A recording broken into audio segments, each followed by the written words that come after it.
What's cracking, guys? This is Bruce Matson from Metric Scout Fantasy Football.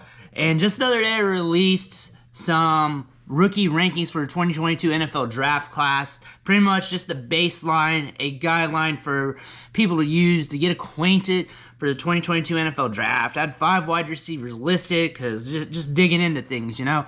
But I didn't have Jameson Williams in this list. And it wasn't because I don't like him, and it isn't because I think he's a bad player. It's just this class is good. This class is better than what's been made out to be about a year ago or so.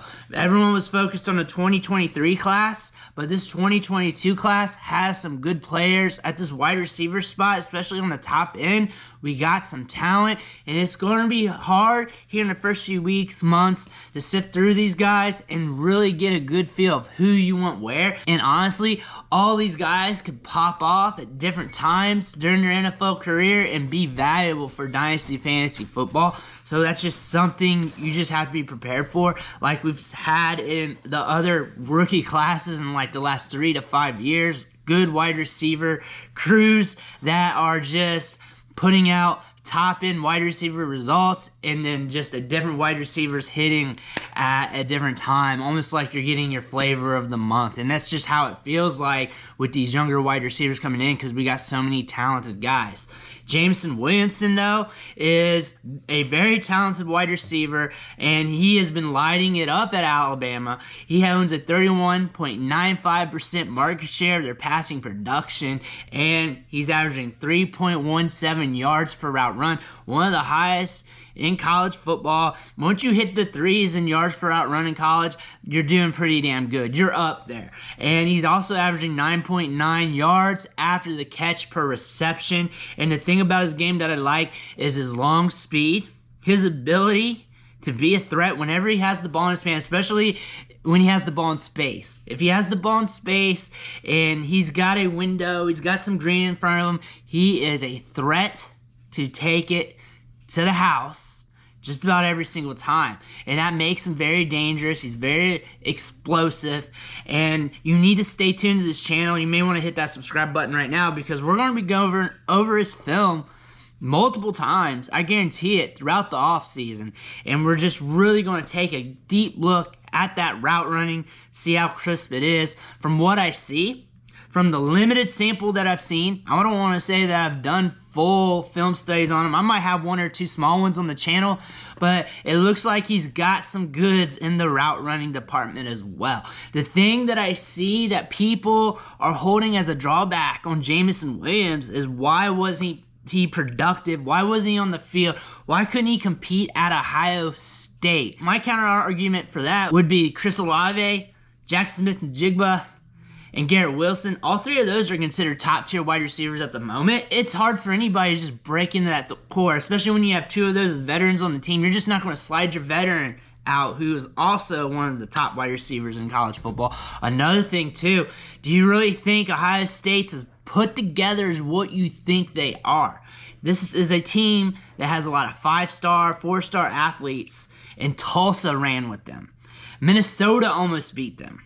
They did not look good this year. They got all this talent at wide receiver, and eventually your bucket gets so full that you don't know what drops of water you got in there. You have Chris Olave, Jackson Smith-Njigba, Garrett Wilson, Marvin Harrison Jr., and you get this new talent coming in, these new sparkly toys that are really good. You have Jameson Williams, you have all these guys clustering together, and you know what? Maybe you would have competed this year. Maybe you might have been the most productive out of those 3 top receivers for Ohio State if you would have stayed. But really, when you're in Jameson Williams' shoes, you look at all these guys, they're just bringing in left and right, and these top-tier wide receivers, you see that, you see the competition, and you're like, well, I can really do better elsewhere. I really don't have to deal with this right now. I'll just hit the transfer portal. You land at Alabama, you get your opportunity, you take it off the rip, and you run with it, and now you're one of the best wide receivers in college football. So really, I don't think holding him not being able to compete, or him not getting the production, probably a better way to frame that, at Ohio State is something you want to look down on him about, because Ohio State might be a miss. I mean, they might not be evaluating their talent appropriately. And obviously, with what he did at Alabama, there's something that went wrong there. There is something that went wrong there, because honestly, Jameson Williams, if he was able to break out of Alabama, do so well, be so efficient, be so explosive, even with these 3 wide receivers and these stud young guys that they have, these high-end prospects, they should have been able to find a way to get him more involved in the offense, if not being one of the top playmakers they have. It didn't happen. He didn't feel valued, and he went and got his value. If anything, think about him as a person and him being self-aware of his situation, looking around him. That makes me think that he's got some smarts. He's got some innate ability to look at and process things going on around him and be able to make the appropriate decision, because he did make the smart move, obviously. Go to Alabama, show off what he can do, ball out, and that's a good thing. That's a good thing. Just because he has an all right breakout age, this is his age 20 season. He's still a young wide receiver. He can't drink yet. He's an age 20 wide receiver. He broke out at age 20, but we have good context. Why he didn't break out at age 18, age 19? The context could be that Ohio State just dropped the ball on this one. And if you looked at their 2021 season, they dropped the ball.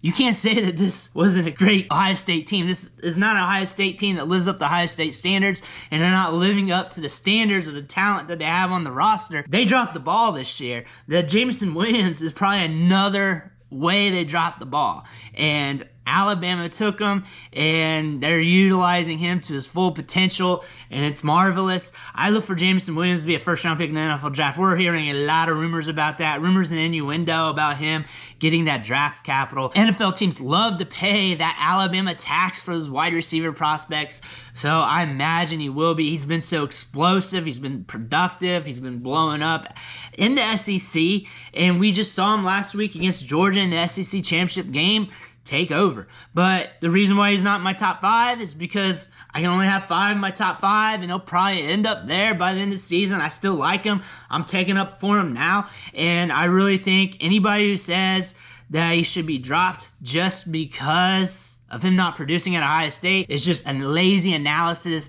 They don't really know or really objectively think about everything that's going on. I really don't think that you can hold that 100% against them. You can look at it, you can think about it, but with the grand scheme of things, when you think about Ohio State and how up and down, how volatile they were this year, I guarantee you that they weren't making the correct evaluations, because if not, they wouldn't have been ran with by Tulsa. They wouldn't have lost to Michigan. They wouldn't have done this horrific season they had according to Ohio State standards. And Buckeye fans, some of them would probably argue against that. But honestly, Minnesota almost beat them, and that did not look good. They had a rough stretch into the start of the season, then whooped up on some easy teams, and did not look great for most of the year. That Michigan State game is probably the game that really showed their full potential, but they didn't live up to it. Not this year. And that is a clue to one of the reasons why we shouldn't hold Jameson Williams to this low of a standard just because he didn't produce at Ohio State. And he gave us the goods this year for Alabama. It's something that we need to think about. Williams is going to be a first-round pick this year. NFL teams love to pay that Alabama tax. He has been productive, good market share, good efficiency stats, good speed, good ways that he's shown that he can win on the field that not many other wide receivers can do. We're going to cover that more in the channel in the ongoing weeks and months, all through draft season. It's probably going to be drilled into your head once we start going over tape on these guys. But that's just another reason why you need to subscribe to the channel. Again, I want to thank you for watching the show, sticking with me. Make sure you hit that subscribe button on the way out. Fuels me to keep putting out this content. Fuels me to keep going over these prospects with you guys and helping you guys out with your fantasy teams and everything else. Again, I want to thank you, and I'll catch you next time.